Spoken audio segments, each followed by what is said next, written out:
शायद इसी दिन के लिए हमारे अहमद फराज साहब ने लिखा है कि एक हाथ में रुमाल है, एक हाथ में तलवार, पश्तून का किरदार, जो प्यार करे प्यार, जो वार करे वार, पश्तून का किरदार, पश्तून का किरदार। वाह वाह वाह, क्या बात है आपकी।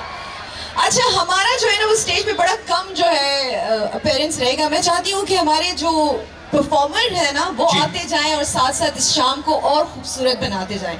तो मुझे सोहनी धरती अल्लाह रखे कदम कदम आबाद,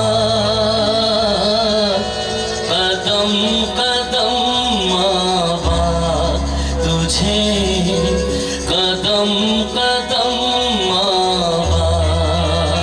मेरे साथ गाएं। सोहनी धरती अल्लाह रखे कदम कदम आबाद,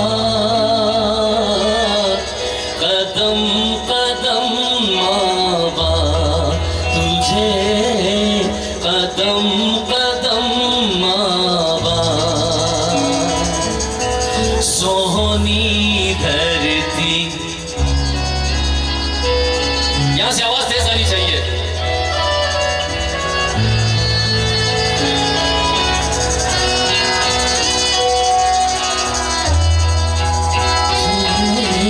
कदम कदम आबाद,